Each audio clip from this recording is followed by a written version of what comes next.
مسند امام زید کا ایک اجمالی تعارف۔ مسند امام زید کا جو نسخہ ترجمہ کرتے ہوئے ہمارے سامنے ہے، یہ دارالکتب العلمیہ بیروت سے شائع ہوا۔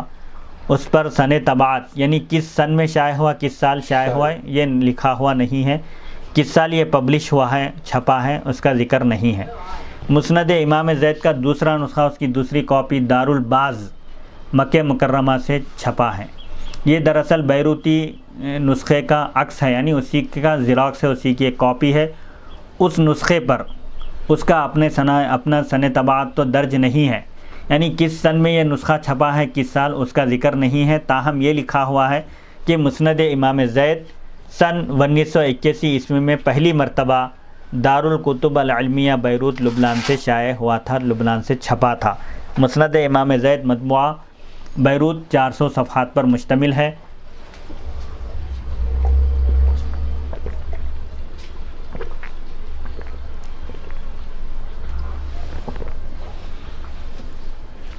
اندرونی سر ورق پر یعنی ٹائٹل پر اس کے جامع کا نام عبدالعزیز بن اسحاق بغدادی تحریر ہے۔ کس نے اس کو جمع کیا ہے، ان کا نام بتایا گیا، عبدالعزیز بن اسحاق بغدادی ہے۔ مقدمے کی ورق گردانی سے، مقدمے کے اوراق پلٹنے سے، اوراق کا مطالعہ کرنے سے پتہ چلتا ہے عبدالواسع بن یحییٰ الواسعی نامی ایک یمنی عالم دین کی کوششوں سے یہ کتاب منظر عام پر آئی ہے۔ شیخ عبدالواسع بن یحییٰ الواسعی نے اس کتاب کی یہ سند بیان کی ہے۔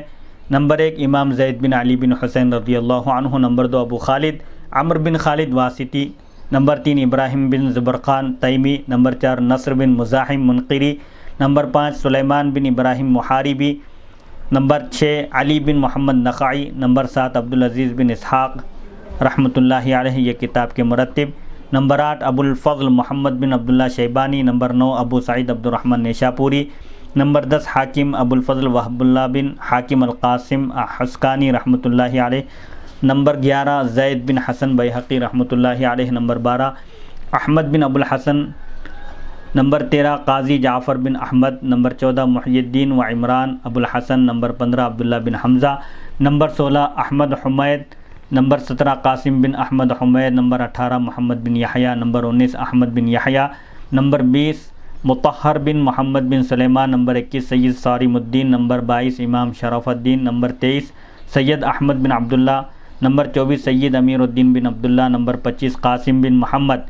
نمبر 26 محمد بن قاسم بن محمد، نمبر 27 قاضی احمد بن سعد الدین مصوری، نمبر 28 احمد بن صالح ابر الرجال، نمبر 29 حسین بن احمد زبارہ، نمبر 30 یوسف زبارہ، نمبر 31 حسین زبارہ حسین بن احمد کے پوتے، نمبر 32 احمد بن یوسف حسین زبارہ کے بھائی، نمبر 33 قاضی عبداللہ غالبی، نمبر 34 علامہ حسین بن عبد الرحمن الاکوع، نمبر 35 قاسم بن حسین بن منصور، نمبر 36 قاضی حسین بن علی عمری، نمبر 37 شیخ عبدالواسع بن یحییٰ الواسعی جنہوں نے امام مسند کو چھپوایا۔ شیخ واسعی نے اپنے استاد قاضی حسین بن علی عمری رئیس مجلس الاستئناف، ایک مجلس ہے اس کے یہ ہیڈ صدر ہیں، انہوں نے ذی قعدہ 1315 ہجری میں اس کتاب کو سنا تھا۔ شیخ واسعی نے یہ بات تحریر کی ہے۔ علامہ حسین بن یحییٰ دیلمی نے سب سے پہلے 1201 ہجری میں اس کی ابواب بندی کی، یعنی اس کتاب کے ابواب بنائے، باب واری اس کتاب کو ترتیب دیا۔ اس سے پہلے یہ کتاب ابواب کے بغیر تھی، یعنی باب ایسا کوئی عنوان نہیں تھا۔ کتاب کے اصل جامع نے، یعنی کتاب کو جو جمع کرنے والے ہیں انہوں نے اسے 6 جلدوں میں تقسیم کیا تھا، لیکن میں نے، شیخ واسعی کہتے ہیں کہ لیکن میں نے چھاپتے وقت اس جزو بندی کو ترک کر دیا، یعنی اس کے اجزاء کا لحاظ نہیں رکھا بلکہ اس کو ایک ہی جز میں میں نے اس کو شامل کر دیا۔ شیخ واسعی نے یہ دلچسپ بات تحریر کی ہے، جب میں نے اس کتاب مسند امام زید کو چھپوایا تو مجھے مسند امام زید کے چھپے ہوئے نسخے کا پتہ چلا جو اٹلی سے چھپا تھا اور لاطینی زبان میں اس کا ترجمہ ہوا تھا۔ شیخ واسعی نے اپنے مقدمے میں اس وقت کے مصر کے مفتی اعظم شیخ محمد نجید مطیعی حنفی کی تحریر بھی نقل کی ہے، جس کے یہ الفاظ قابل غور ہیں۔ میں نے اس مسند امام زید کو ایک ایسا مجموعہ پایا جس میں قرآنی آیات اور احادیث نبویہ کے ذریعے مدلل فقہی مسائل اور شرعی احکام موجود ہیں، اور ان میں سے زیادہ تر امام اعظم ابو حنیفہ رحمۃ اللہ علیہ کے مسلک کے موافق ہیں۔ شیخ واسعی نے شام کے جلیل القدر عالم عبد القادر بن احمد بدران کی تحریر بھی نقل کی ہے، جس کے یہ الفاظ لائق توجہ ہیں، یعنی توجہ دیے جانے کے لائق پر قابل ہیں۔ امام زید رحمۃ اللہ علیہ کا مسلک کتاب و سنت پر مبنی ہے، جیسا کہ اس مسند کا مطالعہ کرنے سے پتہ چلتا ہے۔ شیخ واسعی نے الجامع الازہر مصر کے مدرس اور خطیب شیخ عبد المعطی السقا شافعی کی تحریر بھی نقل کی ہے، جس کا ایک شذرہ یعنی جس کا ایک جملہ حصہ درج ذیل ہے۔ فخر علماء یمن کے علماء بھی جن پر فخر کریں، مولانا شیخ عبد الواسع بن یحییٰ الواسعی، امام شہید زید بن علی، امام علی زین العابدین بن امام حسین جو نواسۂ رسول ہیں، ان کی مسند ہمارے سامنے لائے۔ یعنی شیخ عبد الواسع بن یحییٰ واسعی نے امام زید بن علی کی مسند کو چھپوا کر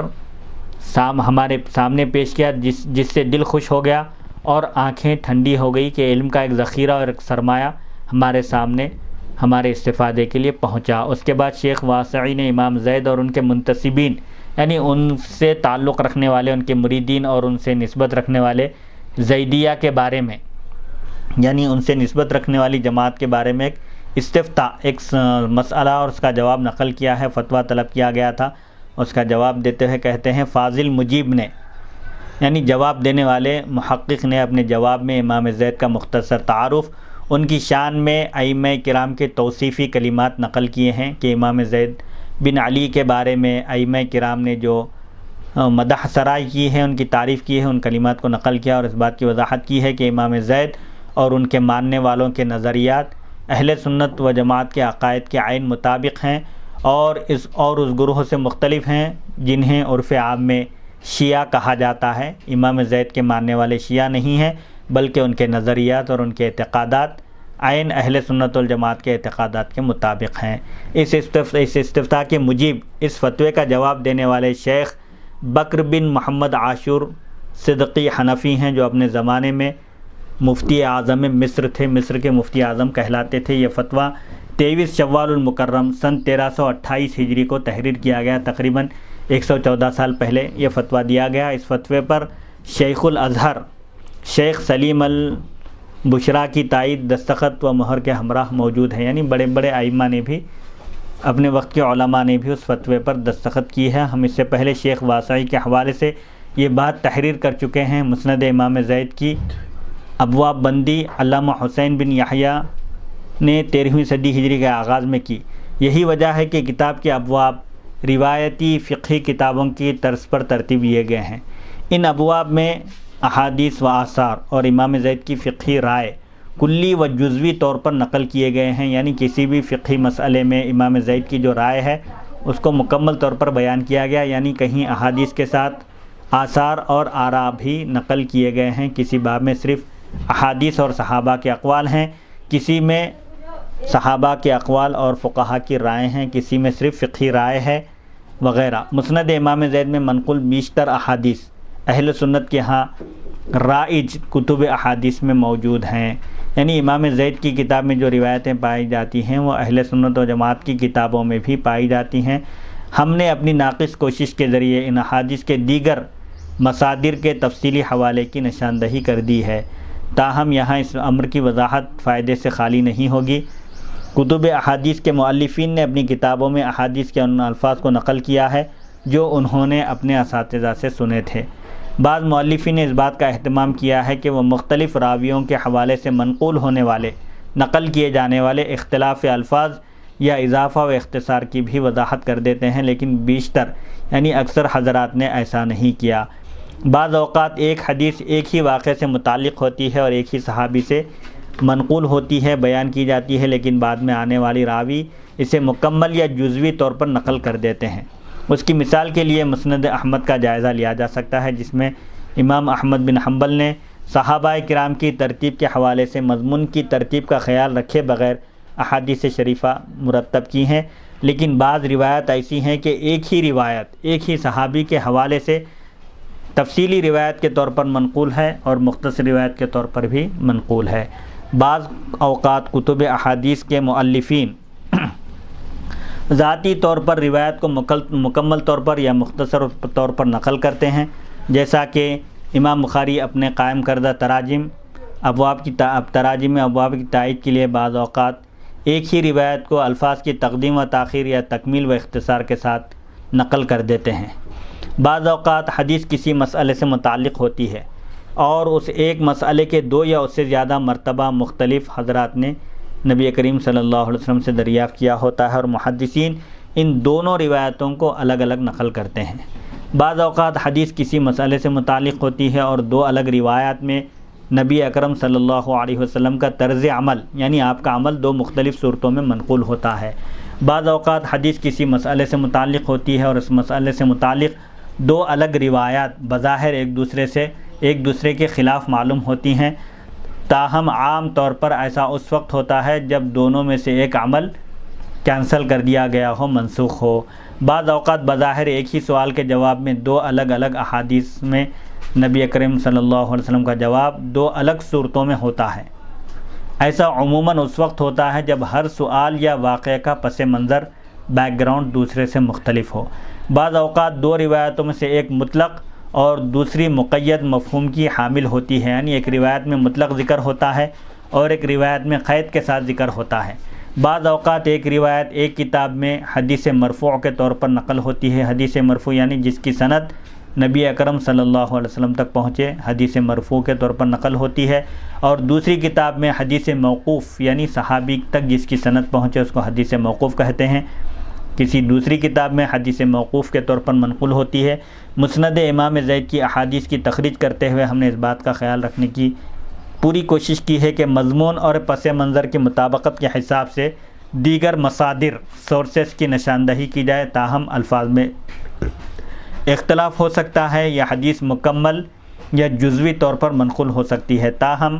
مسند امام زید میں بعض روایات حضرت علی کرم اللہ وجہہ الکریم کے قول کے طور پر یعنی موقوف روایت کے طور پر منقول ہیں،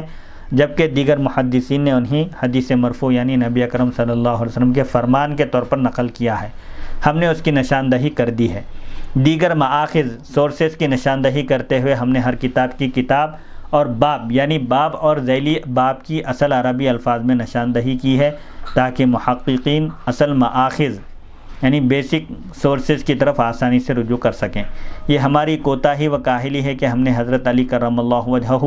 حضرت امام حسین رضی اللہ عنہ، حضرت امام زین العابدین رضی اللہ عنہ کے آثار کے دیگر مآخذ دیگر سورسز کی تحقیق نہیں کی۔ ہم اس کے لیے قارئین سے معذرت خواہ ہیں، تاہم اس بارے میں پرعزم ہیں۔ مسند امام زید کے حوالے سے عربی میں کی جانے والی تحقیق میں اس قرض کو چکانے کی بھرپور کوشش کریں گے۔ مسند امام زید کی خدمت کے حوالے سے ہماری دوسری بڑی کوتاہی یہ ہے کہ جن مسائل و معاملات سے متعلق امام زید کی فقہی رائے اس کتاب میں منقول ہے، ان مسائل کے بارے میں دیگر ائمہ فقہ کی رائے ہم نے نقل نہیں کی ہے۔ بطور خاص امام اعظم ابو حنیفہ کی رائے ضرور نقل کی جانی چاہیے تھی، کیونکہ امام اعظم نے امام زید سے براہ راست یعنی ڈائریکٹ استفادہ کیا ہے، آپ سے علمی فیضان حاصل کیا۔ اس قرض کو بھی ہم عربی شرح میں چکانے کی کوشش کریں گے۔ مسند امام زید میں بعض روایات ایسی ہیں جو ہمیں دوسری کتابوں میں نہیں مل سکی ہیں۔ اس کی بنیادی وجہ ہماری کم علمی اور تلاش و تحقیق کے کام میں نااہلی بھی ہو سکتی ہے، اور یہ بھی ممکن ہے کہ اس روایت کو نقل کرنے میں امام زید منفرد ہوں۔ اس لیے ہم اس اصول کی وضاحت کر دینا چاہتے ہیں کہ علم حدیث کی تقریباً سبھی کتابوں کے مؤلفین چند ایک بلکہ کئی ایک روایات نقل کرنے میں الگ الگ ہوتے ہیں، منفرد ہوتے ہیں۔ اس طرح حدیث شریف کے بعض راوی جن کے حوالے سے کتب احادیث کے مؤلفین نے روایتیں نقل کی ہیں، وہ بھی بعض روایات نقل کرنے میں منفرد ہوتے ہیں۔ اس لیے مسند امام زید میں منقول بعض روایات کی انفرادیت اس کی ثقاہت کو مجروح نہیں کرتی، یعنی مسند امام زید میں جو بعض روایتیں ہیں منفرد ہیں اور کسی محدث نے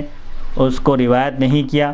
اس کی انفرادیت کی وجہ سے اس کی ثقاہت یعنی اس کا اعتماد، اس کا بھروسہ ختم نہیں ہو سکتا۔ اگر کسی کے ذہن میں یہ وہم پیدا ہو کہ یہ کتاب اتنا عرصہ گزر جانے کے بعد شائع ہوئی ہے، اس لیے اس بات کا امکان موجود ہے کہ کسی شخص نے اس میں تحریف کر دی ہو، رد و بدل کر دیا ہو، ہم اس امکان کو تسلیم کرتے ہیں۔ بالفرض ولو بالفرض اگر کسی نے تحریف کی بھی ہو، اگر یہ مان بھی لیں کہ کسی نے تحریف کی ہے، تو اگر کسی نے تحریف کی ہو، رد و بدل کیا بھی ہو، تو وہ تحریف شدہ روایت موضوع کہلائے گی، من گھڑت کہلائے گی، لیکن محض اس بنیاد پر مسند امام زید کو غیر مستند، غیر معتبر نہیں کہا جا سکتا، کیونکہ موضوع روایات تو حدیث، تفسیر اور سیرت کی کئی کتابوں میں پائی جاتی ہیں، بلکہ مشہور محقق حافظ عبد الرحمن ابن جوزی نے تو صحیح بخاری کی بعض روایات کو موضوع قرار دیا ہے۔ جہاں تک دیر سے شائع ہونے کا تعلق ہے، یعنی موضوع اگر مان لیں تو اس کی وجہ سے ایک آدھ روایت کے موضوع ہونے سے اصل کتاب کی اہمیت پر فرق نہیں پڑتا، کیونکہ جن لوگوں نے حدیث شریف کے راویوں کے اعتبار سے احادیث کو جانچا ہے، پرکھا ہے، ان میں ابن جوزی ایک متشدد ناقد ہیں، انہوں نے تو صحیح بخاری شریف کی بعض روایتوں کو تک موضوع کہہ دیا ہے، حالانکہ ایسا نہیں ہے۔ بخاری شریف جو اصح الکتب بعد کتاب اللہ مانی جاتی ہے، جس کو محدثین نے اتفاق کے ساتھ، تمام محدثین کا اس بات پر اتفاق ہے کہ قرآن مجید کے بعد سب سے زیادہ محتم بالشان اور حدیث شریف کی صحیح کتاب روئے زمین پر وہ بخاری شریف ہے۔ بخاری شریف کی اپنی اہمیت اور افادیت ہے، حضور اکرم صلی اللہ علیہ وسلم نے بخاری شریف کو اپنی کتاب قرار دیا۔ بہرحال یہ محدثین کے اپنے مختلف نظریات ہوتے ہیں، وہ اپنے علم کے اعتبار سے کتابوں کو جانچتے ہیں۔ جہاں تک اس کتاب کے دیر سے چھپنے کا تعلق ہے کہ امام زید بن علی تو دوسری صدی ہجری کے آپ محدث ہیں اور آپ کی کتاب چھپ رہی ہے تقریباً 1000 سال کے بعد، تو محققین اس بات سے واقف ہیں کہ صحابی رسول حضرت ابو ہریرہ رضی اللہ عنہ کے شاگرد رشید حمام بن منبہ کے صحیفے کو عالمی شہرت یافتہ محقق اور جامع نظامیہ کے فارغ التحصیل ڈاکٹر حمید اللہ صاحب نے چند دہائیاں قبل، چند سال پہلے دریافت کر کے پہلی مرتبہ آپ نے اس صحیفے کو شائع کروایا تھا، چھپوایا تھا، لیکن محققین اس صحیفہ حمام بن منبہ کو اسی لیے مستند اور معتبر تسلیم کرتے ہیں کہ اس میں موجود تمام روایات دیگر کتب احادیث میں منقول ہیں اور اردو زبان میں صحیفہ حمام بن منبہ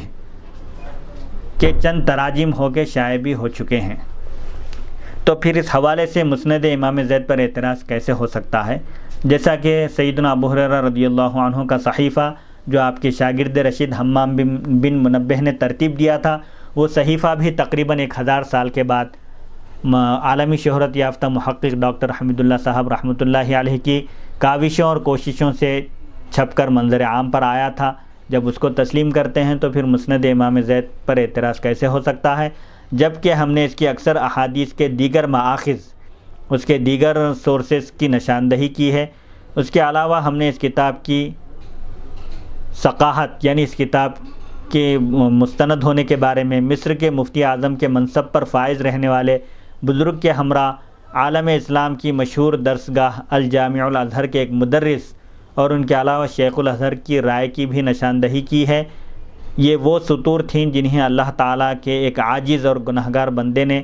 برادران اسلام کی سہولت اور فائدے کے لیے تحریر کیا۔ تمام جہانوں کا پروردگار اس کوشش کو اپنی بارگاہ میں قبول کرے اپنے حبیب کے صدقے۔ یہ مقدمہ نقل کرنے والے ہیں محمد محی الدین، اللہ تعالیٰ ان کے گناہوں اور کوتاہیوں کو معاف کرے۔ بہرحال مسند امام زید رحمۃ اللہ علیہ پر یہ ایک بحث اور گفتگو تھی جو اصل مصنف اور کتاب کی اہمیت پر روشنی ڈالنے کے لیے کافی تھی۔ انشاءاللہ اگلی نشست میں اصل کتاب کا آغاز ہوگا کتاب الطہارہ سے، جیسا کہ فقہی ترتیب ہے کہ فقہ کی کتابوں میں بلکہ بعض احادیث شریفہ کی کتابوں میں بھی کتاب الطہارہ سے آغاز کیا جاتا ہے، اسی طرح مسند امام زید کا آغاز بھی کتاب الطہارہ سے ہوگا۔ انشاءاللہ اگلی نشست میں ہم کتاب الطہارہ سے اصل کتاب کا آغاز کریں گے۔ اللہ تعالیٰ سے دعا ہے کہ وہ ہم کو سننے اور سنانے سے زیادہ احکام شریعت پر عمل کرنے کی توفیق عطا فرمائے اور اپنے حبیب کے صدقے تمام عالم اسلام کے مسلمانوں کی جان و مال، عزت اور آبرو کی حفاظت فرمائے، اور خاص طور پر اس ریکارڈنگ کا اہتمام کرنے اور اس سلسلے میں جن لوگوں نے اپنا تعاون پیش کیا ہے اور جو اس علمی کاوش کو اور اس علمی سرمایہ کو آگے بڑھانے کے لیے جن حضرات نے کوشش کی ہے، اللہ تعالیٰ ان سب کی کوششوں کو قبول فرمائے اور خاص طور پر مولانا سید عبدالواسع صاحب کو اللہ تعالیٰ صحت و عافیت سے سرفراز فرمائے اور ان کے اہل و عیال میں